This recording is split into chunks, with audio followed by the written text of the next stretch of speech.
Ladies and gentlemen, my name is Ben, and in this episode of the Smoking Hot Confessions Barbecue podcast, we're talking with a woman who is a lawyer turned sommelier turned barbecue reality TV star and America's current master of Q.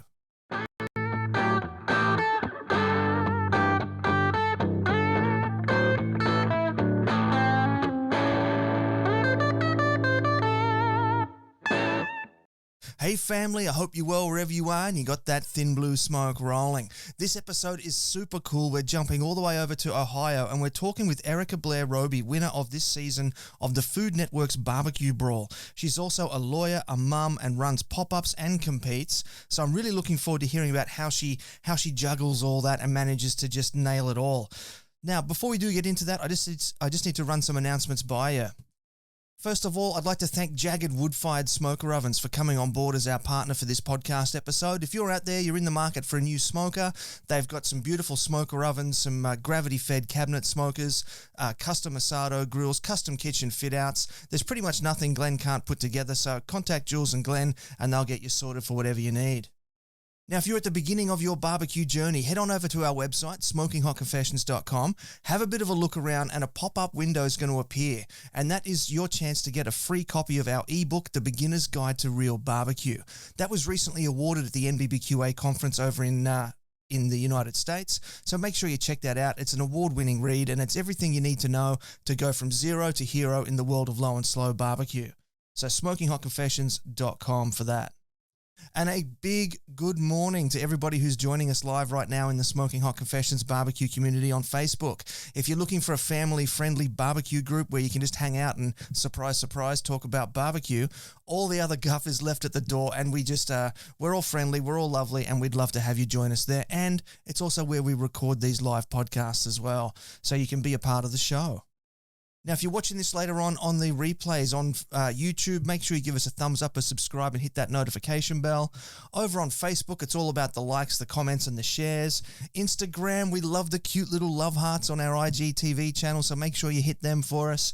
And if you are listening in later on a podcasting app, please give us a 5-star rating and review. It helps to drive us up the charts and helps us share our love of barbecue much further and wider. But I think that's about all the blah, blah, blah you need from me. Let's bring Erica in here. This is the internationally awarded Smoking Hot Confessions Barbecue Podcast with your host, Ben Arnott. How long's it been since your last confession? Erica, good morning or good evening for you. How are you today? I'm good. How are you doing? Great. I think our drinks are opposite this morning. I've got coffee and you have the most interesting looking rainbow cup I've ever seen. Yeah, they're local. I live in Yellow Springs, Ohio. If you know Dave Chappelle, he's basically the it boy of our town, and everybody just wants to really promote love and harmony and peace. So everything you see in my town is going to be something rainbow inspired. And so I just luck out because I always loved it, and now I get to have it on every single thing that I buy. Fantastic. That's a great initiative. I love the sound of that. So welcome to the confessional, and we'll kick things off if you could tell us what the last thing was that you barbecued. The last thing I barbecued was a Denver Wagyu steak. So, yeah. Okay. Now, is that because the Wagyu comes from Denver, or is that a particular cooking style that comes from Denver? Yeah. So actually, I had to research this because I needed to know what the heck I was cooking. So Denver is just a marketing name.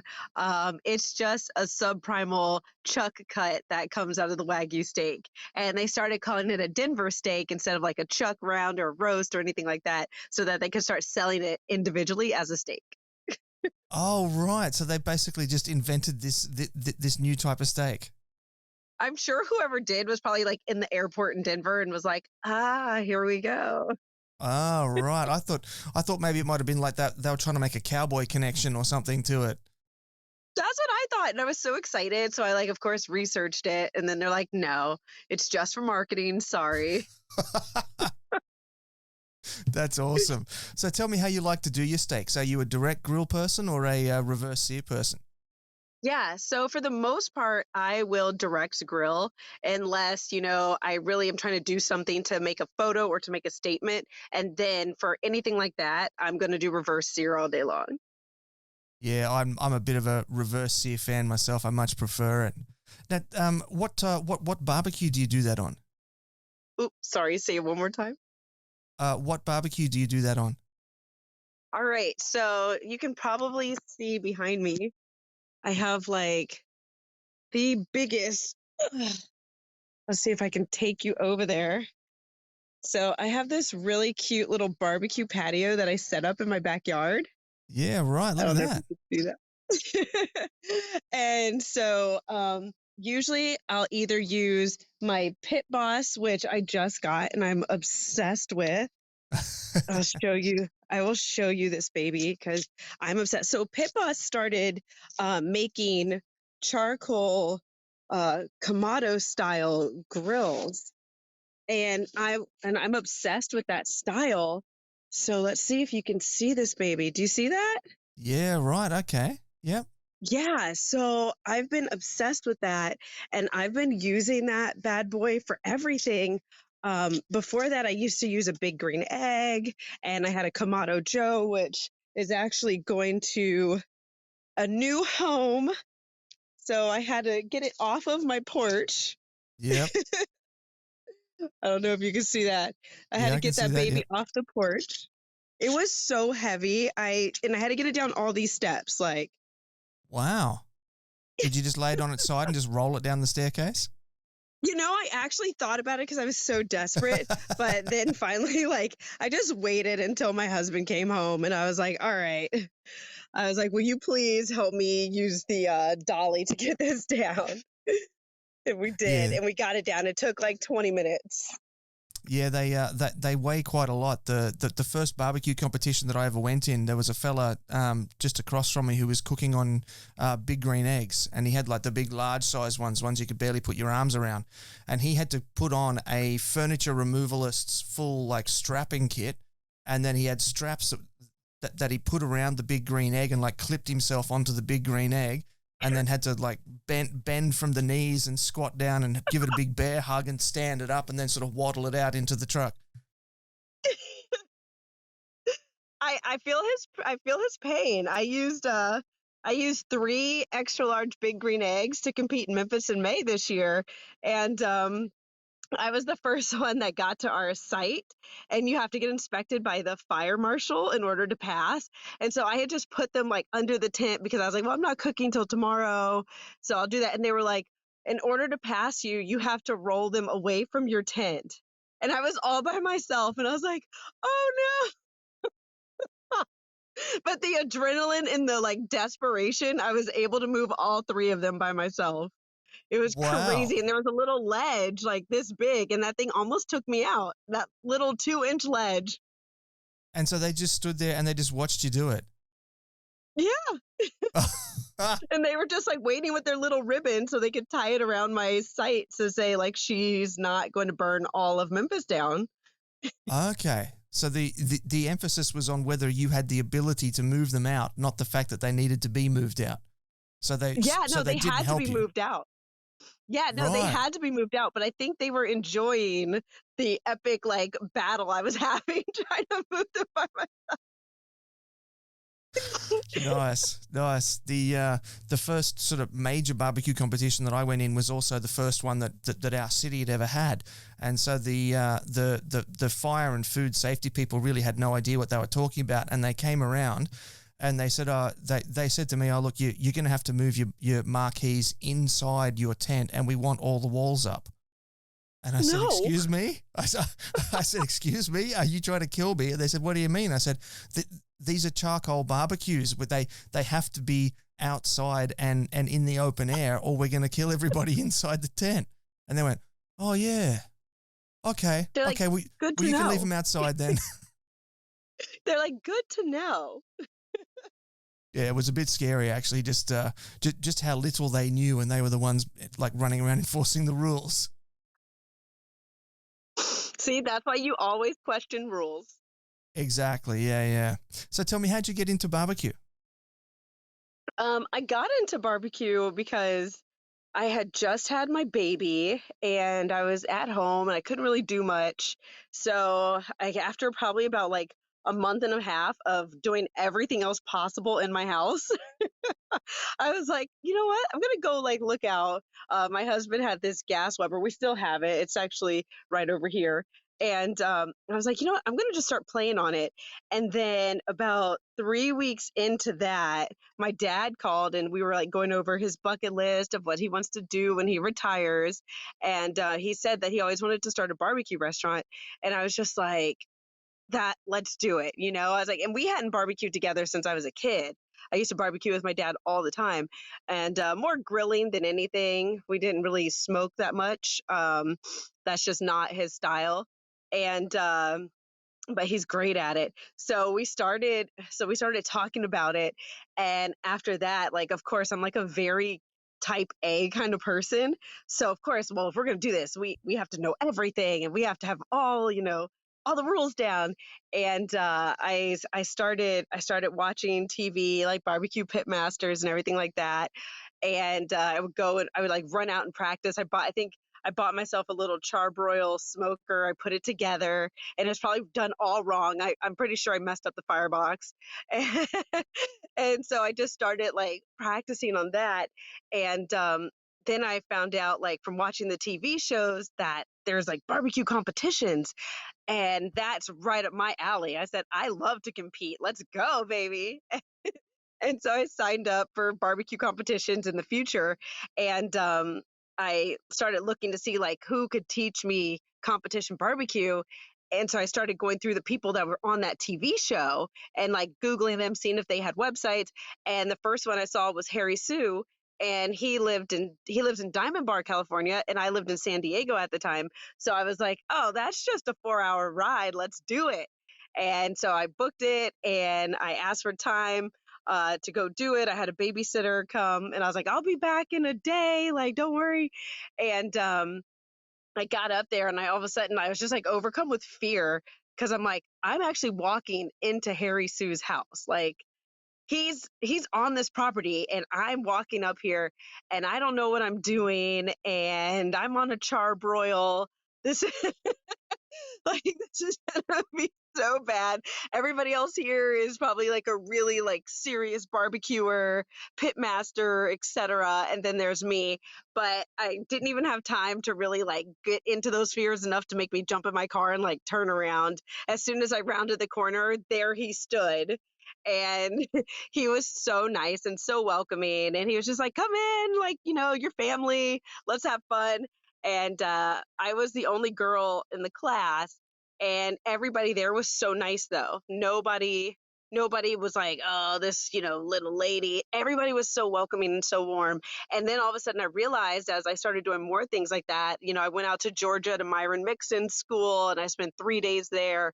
Wow. Everybody in the community, the barbecue community, was so nice. And I really loved that. And after that, the passion just took off and it hasn't stopped. Yeah, yeah. Now, I'm curious to know just how sleep deprived were you when you decided that I'm just going to open a barbecue restaurant? Like, let's do it. Literally, I was like, nothing could be worse than like having a newborn. I was like, I can face any fear. Yeah, yeah. I was yeah. like, I have stared into the eyes of the ultimate battle. Like, I could do anything, fearless. Yeah, yeah. And you said that you signed up for competitions. So you didn't just sign up for one just to see how you'd like it. You signed up for like a string of them. I was like, you know what? I'm going to sign up for one for every month. And so I signed up for one because people told me when I started, I was like on like the little websites, the forums, like reading. And so everybody was talking about, oh, competitions, they fill up really quick, especially the ones in California. So you better get your name on there quickly. And so, of course, FOMO, fear of missing out. I signed up for like 5 back to back. And I had no idea. And how did those first 5 competitions go? Well, well, we actually ended up going into the quarantine and the lockdown, so I never got to go to any of the ones I signed up for. Oh, wow. Which is probably a great thing because I would have totally bombed and probably walked away from barbecue like, well, that was a fun like bar story, but we will never pursue this seriously. So quarantine was a blessing because it gave me, almost a whole year of just barbecuing every single day and getting really good and getting really confident. And I think had I just jumped out there the following week after Harry Sue's class, like yeah. Wow. That's crazy. I didn't realize that you were so new to barbecue. I mean, it sounds like you really only started about like 18 months ago. Literally, it really was because I mean, I cooked with my dad as a kid, but then like working and growing up being an attorney, I was always in an apartment, so there's no grill there, and I was in my 20s, so I wanted to go out on dates and be taken out to all these fun restaurants, and yeah, I didn't really play with the grill. I didn't even think about it. I could tell you for decades, I really didn't. As soon as I left my parents' house and I was out on my own, it never even popped into my mind again. And it wasn't until I had my own family and realized, like, we have to do something as a legacy that this even came up. And one of my friends from high school, um, her family owns Salt Lick down in Driftwood, Texas, outside of Austin. And so I remember just being like, when I finally understood what barbecue was and what it was about, I was so in awe. I was like, whoa, I lived with this girl in high school for like 2 years. And like, if I would have known, oh my God, I would have asked her so many questions. I would have went home with her, like, so it's crazy to think about how all of that kind of happens. It's just wild. Yeah. Yeah, it is, isn't it? I love Salt Lick. I was there a couple of years ago. It's a real iconic venue. It's incredible. Yeah, and they were so humble. Like she never made it a big deal. Like in high school, she was just like, "Oh, we're from Texas. My family, we run a restaurant. It's called the Salt Lick. When I graduate from college and grad school, I'm just gonna go back and help the family." She never ever once said that she was part of a dynasty, a barbecue dynasty. She's so humble, and she never ever once tried to like ever explain her importance. And Yeah. that's another thing in barbecue. You see a lot of people, they're confident, but they're humble and they don't have to go out and like beat through the jungle and tell everybody they're a lion. Like they're just like, I am, and I do, and I hope you enjoy it. Yeah, exactly. Yeah, it's a very interesting type of person that's into competition barbecue. Now, I've got a quick like a quick question, something that fascinated me when I was reading your bio. There's an expression they say, if you want to make $1 million in barbecue, start with $2 million, which led me to the question of why would you move from law to being a pitmaster? Because you're going to be making a lot more money as an attorney than you would as a pitmaster. So what? Why? Yes. Oh my gosh. If I could tell you how many times people ask me that because they're just like, it's so crazy. Um, so I loved being an attorney. I was a criminal defense trial attorney, and I was in Miami, Florida, and that's where I started. I was 24 years old, and I was just doing some of the craziest cases, and I loved the adrenaline, and I loved the waking up with butterflies in your stomach because you knew that you were swearing in a jury today and somebody's life was on the line and you were going to go in there and fight and give it all you had, and and just like really rely on yourself. And so I loved that aspect of being an attorney. And then as I got older, I got out of the criminal defense side and I started getting into civil law. And so then all of a sudden things kind of got a little slower. I jumped out there thinking like, okay, we're going to roll and go everything to trial. Like, let's just like set it for trial. Let's go. Let's pick a jury. Let's get a judge. And people in the civil world were very trial adverse because there was so much money on the line. And so basically, if you end up in trial, it's because you guys really failed to work this out. And so that was very hard for me because I had like this racehorse mentality that, we're about to get the adrenaline pumping. But instead, I was just sitting in a box office with like 3,000 stacks of paper, and that was my life. And it wasn't going to change, and that was it. And, I was missing that joy and that passion that I came into law for. And so then I moved to Tampa, Florida. I had my own law firm. I moved to Tampa, Florida with my husband at the time because he found what was his dream job and he wanted to go pursue that. And so he told me, like, Miami isn't really my thing.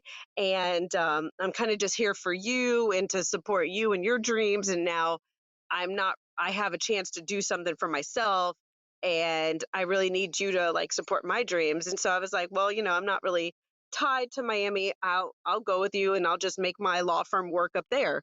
I was like, I'll just, if I have to come drive back and forth between Miami and Tampa, I'll do it, whatever.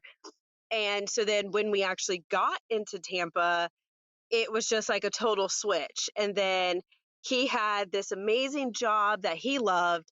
And I was completely isolated and I was completely alone and I didn't know anybody and I wasn't making any friends. And like every day was just like the last day. I could stay in my pajamas for 10 days and nobody would notice.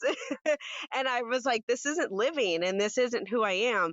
And I was just about to turn 30 and I was like, I had this kind of like crisis of conscience, and I was like, what are you doing with your life? If you get hit by a bus tomorrow, what are your regrets? Like, what did you fail to do that you knew you were capable of doing? And at that point, I was like, I'm not really enjoying the law. I'm just sitting on a computer, paper pushing all day. I'm not using any of my talents, which are talking to people and really connecting with people. So, what are you going to do? And I remember I had been a waitress when I was like 16 at this little breakfast restaurant called Bob Evans. And I remembered how much I loved doing that. And I remembered how much fun that was. And I was like, well, I still have to wind down my law firm, but maybe this could be the aspect where I do something social. So I'll get into the restaurant industry. So I went online and I found this wine bar. It was a wine and cheese bar in Tampa, and they were looking for somebody, but they said that they were looking for somebody who had certifications in wine. So I'm like, well, I drink a ton of it. Like, what other certification do you need? And, yeah, I was like, what other certification do you? I can tell you about any wine. So then I Googled wine certifications, and I found out that a wine expert or a wine steward is called a sommelier, and that they go through these courses and they learn about wine and they take this test, and it's really hard and barely anybody passes. And right then I'm like, sign me up. I was like, what? Challenge, hard, wine? Let's do this. High fail rate, let's go. So I ended up signing up for that, and I started studying on my own, and I took the first test. And then at the same time, they had hired me. I told them what was going on, that I was in the process, and they hired me working the wine bar. And I found all of a sudden every night, all I wanted to do was go to the wine bar. Like my whole day, like I'd rush through my legal work because I couldn't wait to get to the wine bar, and I couldn't wait to serve people. And so that ended up taking me to California. And I got rid of my dead weight, which was my ex-husband. So I was free. And I ended up going to California, going to wine school, starting over. And through that, I got into the restaurant industry and I got out in Napa, and I found like a lot of people would ask about wine and barbecue, which wasn't really on my radar. But when people would come into the winery and talk about it a lot, it kind of just put a little seed in my head where I was like, oh, okay. I was like, well, my dad, he throws down all the time. When I go back home to see them, I'll start pairing some wines with barbecue and maybe come back here and tell people what they can do. And I ended up doing that, and I did a lot of it. And people would come to me and they would ask me for pairings, and I was really excited about that. And the owner of the winery that I worked at, he actually was one of the original founders of Longhorn. So I was like, this is great. I was like, this is great. So he has this really cool restaurant in Napa called Press, and they served like they do still do serve the best steaks and the best everything that you would find. So I started looking at their wine list and seeing how they paired it with, different types of steaks and the aging. And it really just kind of got in there where then I started thinking about it and putting it on the radar. Um, but the barbecue itself, it really didn't come until I moved down to San Diego and I had, my family, and then I had all this free time to start figuring out what I was going to do, with my dad and with my son and with my husband and with my mom. And that's really how they all just like came about. But I do remember back in 2012, I couldn't sleep one night. And I don't know why I remember this because I have so many nights as a lawyer where you don't sleep. But somehow I accidentally stumbled onto Aaron Franklin, a YouTube video in 2012 where he was doing a brisket. And I remember being in my apartment thinking, whoa, I should learn how to do a brisket. I should learn how to barbecue. And I remember like ordering like some of the stuff he talked about. I think I even ordered some of his stuff. If it was available at the time, I'm pretty sure I ordered it. And I remember thinking like, whoa, this is really unique. This is really special. Like, and look at this attention to detail and everything he's doing. And I just remember going out and buying steaks that following weekend from watching Aaron Franklin at 3 a.m. But I remember like doing them on my stove because I couldn't get grill time because everybody and their mama would take the grills. We only had 2 grills for a huge apartment complex. So, and then they were like, you had to clean it out and you had to do something with the coals and the ashes. So it just sounded really intimidating. So I remember just like practicing, but doing the steaks like on my cast iron inside my apartment.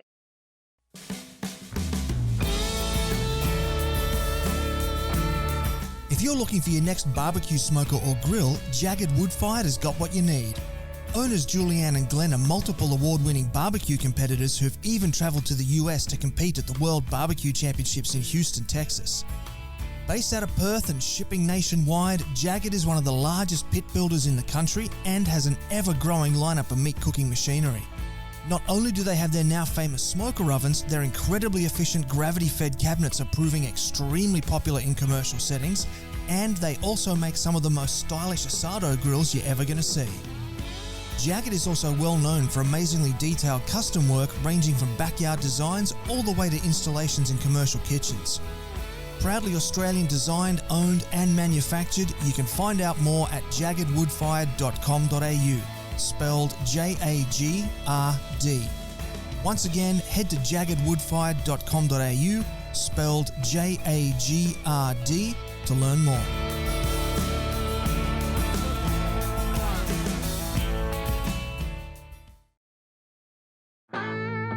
Got a project you'd like to work on with the SHC team? Shoot Ben an email on ben@smokinghotconfessions.com and let's have a conversation. So from there, then you've developed this. What are we up to? 4th career now in wine and barbecue. How do you then get into BBQ Brawl on Food Network? Oh, now that's crazy. So it's quarantine. So, I just started getting on Instagram and I started finding the barbecue community on Instagram and talking with people and then going out in the backyard and doing practice cooks. I was staying at my dad's house at the time because my house wasn't ready. We had just bought it before we moved. My husband retired Navy, so we moved all of our stuff from San Diego back to Ohio. But my house wasn't ready because it's like it had been kind of abandoned, so we had to really fix it up, and it was not safe to live in. So we were all living at my parents' house, and I got a message on Instagram, and you know how it like comes into those. Uh-oh, let me get it's showing my phone is like dying. Hold on. But you know how you get those like restricted messages and you're just kind of like, yeah, and you don't really look at those all the time. You're kind of just more like, let me hurry up and go through them and like delete them. I don't want a knife. I don't need, all these things that you don't want. And I saw this one and it said, it said casting director for JS Casting. And they were looking at my Instagram page and interested if I wanted to do a barbecue competition show. So at first I was just like, this is fake, but something in me was like, it's too detailed to like just delete it. So I took a screenshot and I sent it to my little barbecue group on Instagram asking if it was real or not. And one of the guys was like, no, this is real. I worked with them for a show. Like, seriously, respond back, like apply. So I did. And I never thought that I was going to get on. Like, I was like, no, there's so many other more amazing people, but why not? I'm literally sitting in my parents' basement doing nothing. Like, like, just go for it, girl. What do you have to lose? So I wrote her back. I said yes. I filled out the application. And then immediately they were like, let's schedule you for a Skype interview. And I'm like, Skype interview? I'm like, who uses Skype? Like, come on, let's stop this. Everybody's using this thing called Zoom now. But I was like, I'll play your little game. I'll get on Skype once I find my password from like 1991. But so I ended up interviewing with her, and it was really cool and it was really positive. And I got worried because she asked me how many competitions I had done. And I was like, well, I signed up for like 7, but I've done 0 except for one online turkey competition. Like, so then I'm like, oh no, there's like, I'm too new. They're not going to want me. And then they were asking when I started barbecuing. And I'm like, oh, in October. Like, so I knew I had all these things going against me. And, but I was like, if you guys could just like see my food and taste my food and see how much work I have put into this, like I might be new, but I really have dialed it in where I'm pretty good. So then she was like, okay, well, here's what we're going to do. We want you to cook 5 dishes, 5 barbecue dishes. We want them to be creative and take video, take photos of them and send them to us and have it done before, like in 2 days.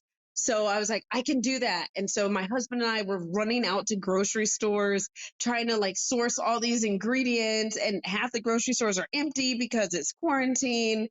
Half the things on the shelf aren't there.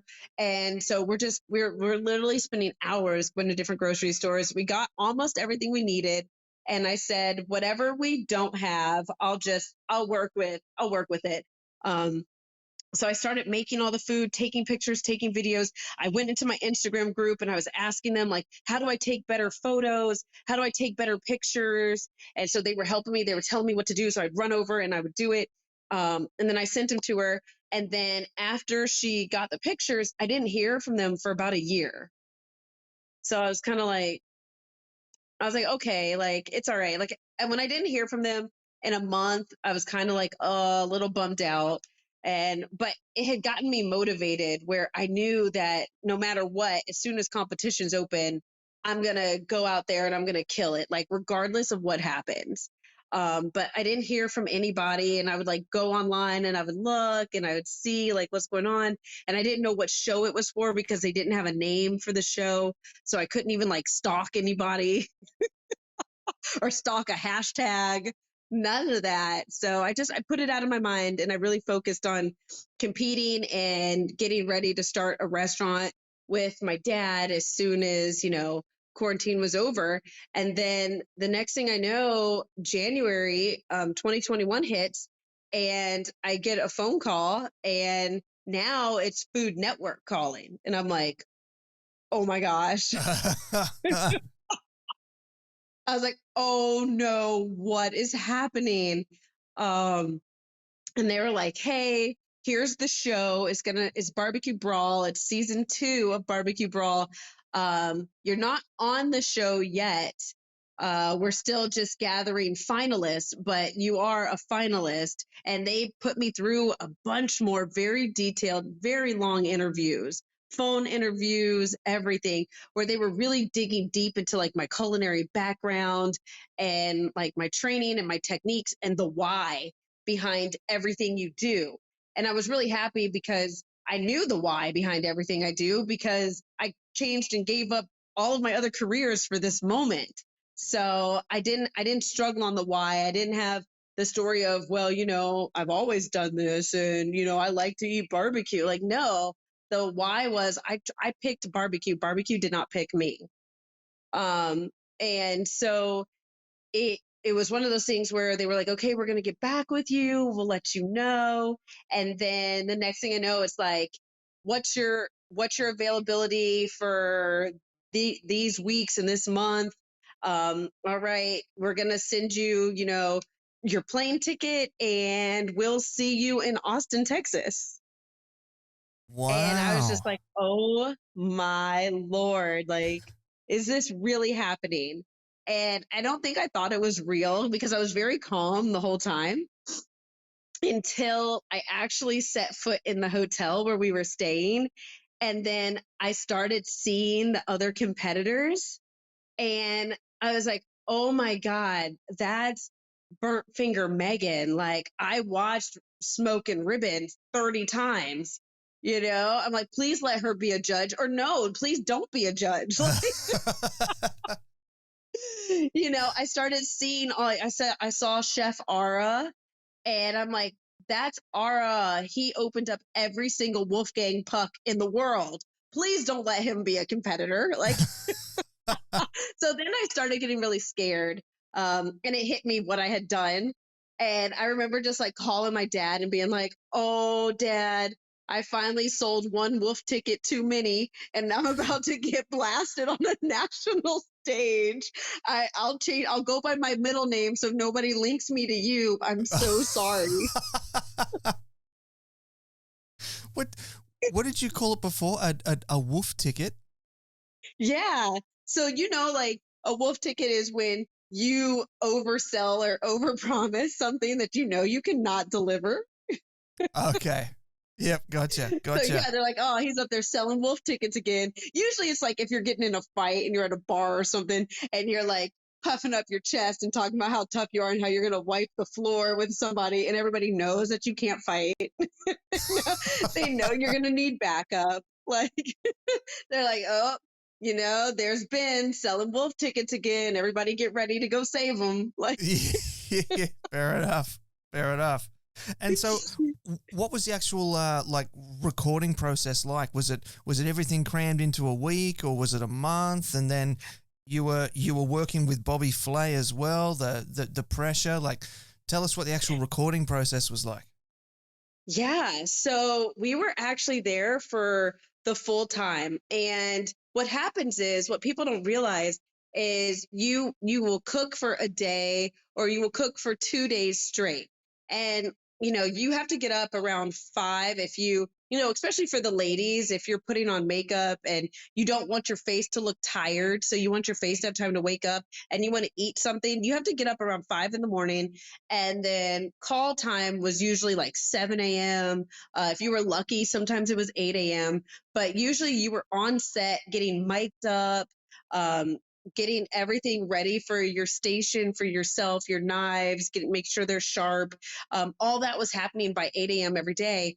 And then you were on set just, busting your butt all the way until sometimes 7 or 8 o'clock at night. And then the next day, you're either doing that all over again, or you're doing a full day of interviews, narrating everything that happened in those prior 2 days. So, you were grinding nonstop. There was no like rest period or anything like that. And then our season was different because we also had to get down there early because we had to quarantine and we had to take tests. And so you had that like week where at first, you're just like, oh man, I wish we could get started. But then once you actually got started, you're like, dang, I wish we had that week again where we were just like sitting in the hotel, reading cookbooks and like watching Food Network online, and so that went the full time. And then when somebody got eliminated, they would get whisked away. They would get taken away, and then the following day they would do their exit interview, and then they would be gone. So you really never got a chance to say goodbye to anybody. And so that was pretty hard because you don't get to say goodbye to your teammates who have become your friends. You don't get to say goodbye to anybody and just tell them, like, whoa, we just shared an amazing experience. You were just like gone. So the other stress of it was I never wanted to unpack my suitcase because I didn't want to get comfortable in case I was going to be kicked off the next day, the next week, So I was always like sitting there. And then, I remember when I finally started getting to the end, all of a sudden, like I was out of clothes. So I was in the hotel room trying to rewash clothes that I had brought because I didn't bring enough clothes to really be there for the full time that I actually wanted to wear. So I'm like, oh no, what do I do? Like I need another shirt for tomorrow. And I brought this one, but I never expected to actually have to put it on. So I think in the finale, that's why I was running around in a bright neon pink wool sweater looking like a neon highlighter because I never expected to actually wear that. I'm just picturing you. I'm just picturing you like, washing a shirt in the sink in the hotel room going, wow, I've really made it. I'm still here. I'm having to wash my shirt. I literally was like, I was hanging things over the doors, and then I would have to call my mom and dad and husband and be like, hey guys, it looks like I'm going to be staying for another week. So are you guys cool watching my kid? P.S. Can you send me another suitcase, like FedEx overnight, please? I should have. I really should have done that. Nice. So it was like that the entire time. And it was just, it was intense. And then I didn't expect to get picked for Bobby's team. So, and then I definitely didn't expect to get picked so high. I think I got picked second for his team. And I was really shocked by that. And I think that gave me more anxiety because I was like, well, if I get picked last and then I get cut, everybody's gonna be like, well, she was picked last. I didn't expect to be his second pick. And so then I was like, oh my gosh, you really have to step your game up. And he was a total sweetheart the entire time. He always had something encouraging to say. And he was always there to just really uplift you. And as a chef and as a person, when the cameras were rolling, we were all about business because that clock is real. A lot of people ask me oh, is that clock real? Or, do they pause it? No, they don't. And, and one of the other things that people don't realize is they see on TV that we made 3 dishes, one for each judge to eat. But for the actual show, we would make 6 to 9 of the same dish. So they all had to be plated. They all had to look the same. And they all had to be done before that buzzer before the clock went down. So when you see people on reality cooking shows really freaking out, it's not because they just are freaking out over 3 plates. They probably have to do 9 plates. And then they pick the 3 most photogenic ones. Yeah. But then you have the issue where, on the show, they'll do close-ups of whatever you cooked and they'll show it, they'll have your voiceover as you're describing it. So you're like, do you want your prettiest ones to go to the beauty and the editing of people? So those are the ones shown on TV, or do you want your prettiest ones to go to the judges? But that's a judgment call that you have to make as a chef, as a cook, as a pitmaster, how you're going to play it. Oh, so the producers don't choose which plates go where. You have to choose. You have to do it, and you have to set them. There's specific tables. So whatever you put on that specific table, that's what's going to go back and be shown on TV. So interesting. So it becomes strategic at some point as well. Yeah. Wow. So you're like, okay, I want to make sure that I have a tasty, pretty one for the judges, but I want to make sure the world sees a very pretty plate too. So what do you do? Yeah, that's really interesting. And so, of course, you ended up winning the show, and you've now been crowned the master of Q. What future opportunities has that opened up for you now that you're one of the number 1 pitmasters in America? It's opened up a lot, and I'm really excited because I always wanted to do something to really propel women forward, especially in the barbecue community. But one of the things that I really liked about me winning, besides the fact, like, okay, I didn't get sent home and all my friends were taking bets and making fun of me and saying when I was going to get kicked off, and I got to prove everybody wrong, including my own dad. But but the thing was is like I'm actually a very ordinary person, and I'm not a trained chef, and I'm older getting into a new career. I didn't start this at 20. I'm a really average person, and I'm comfortable in my ordinariness. And I'm really happy that I won because I've had a lot of people reach out to me and they're like, I feel comfortable. I feel comfortable taking chances. I feel comfortable. I went out and I bought myself a grill. I got a little Weber or I got something like this, and I'm gonna just try it. I'm gonna try and see what happened. And it's been a great moment for me because I have so many people that will hit me on Instagram, and I make sure that I respond to everybody. No matter what, I will respond to everybody because I believe that that is so important. I was like, you acknowledge people that support you and that take the time to write you or to comment on you. You give them the respect they deserve and you always respond. And it's given me such a great just network of people now. I do my own little digital series called The Pit Stop with Blue Smoke Blaire, where I go to different barbecue restaurants all around America. I just did like my first 2 or 3, I think I have, that I put out. I'm about to head out to Houston to finish it up for Texas. But I have restaurants that will actually be like, hey, can you come? Like, will you come and interview us? And that never Wow. would have happened but for me being on Barbecue Brawl and for winning it and for just being a normal woman. Like, just being normal, just being a mom, it's been great. And I feel like a lot more women are going to get into the barbecue game because of just seeing my struggle.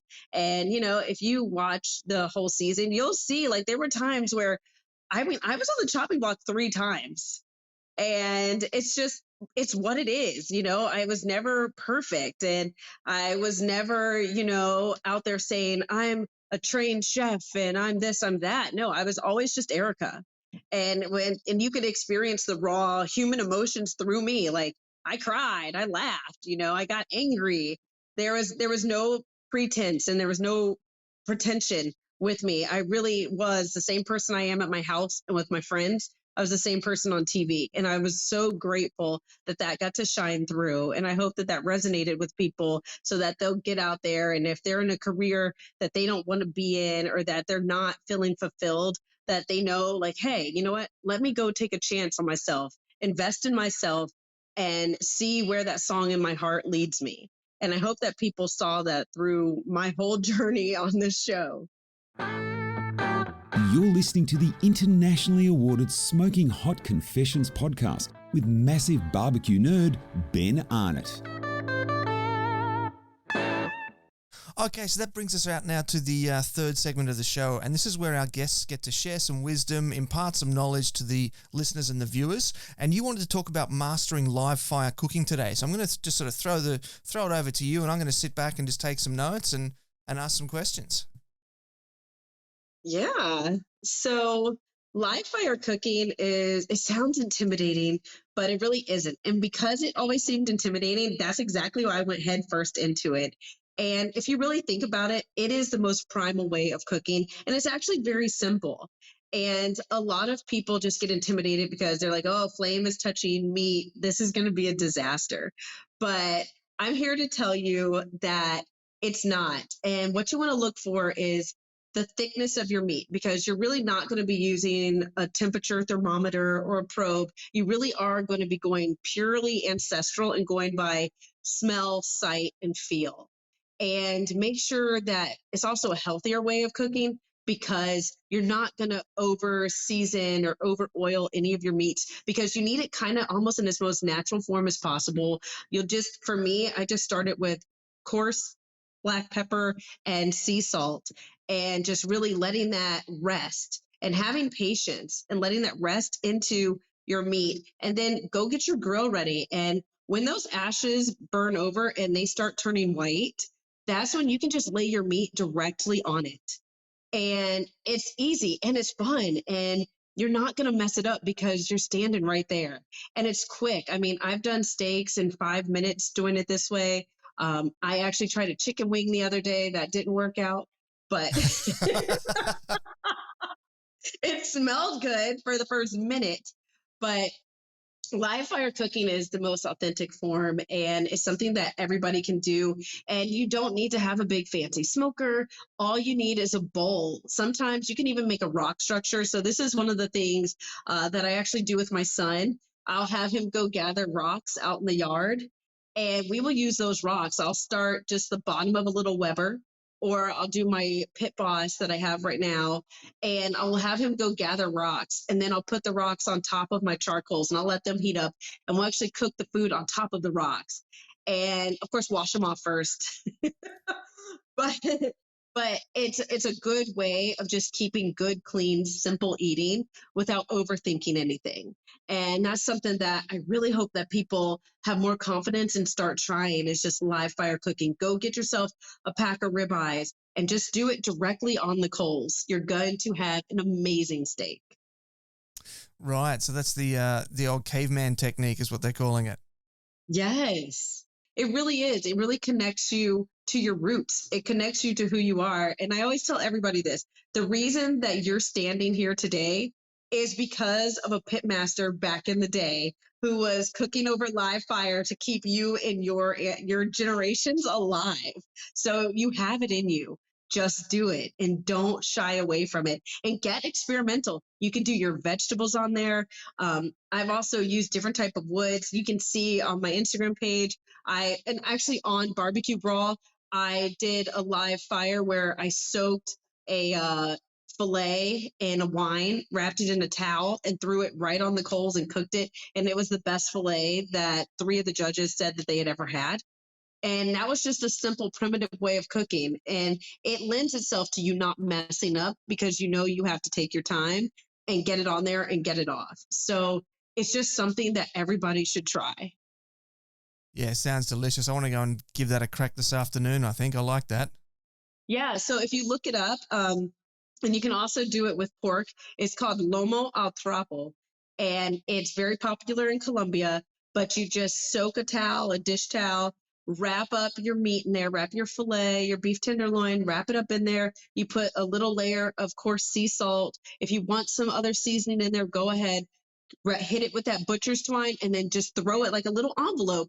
Throw it directly onto the coals, and just turn it once at like the 10-minute point if it's pretty thick, and wait until the towel burns all the way through. Open it up, and you have yourself a little beef present.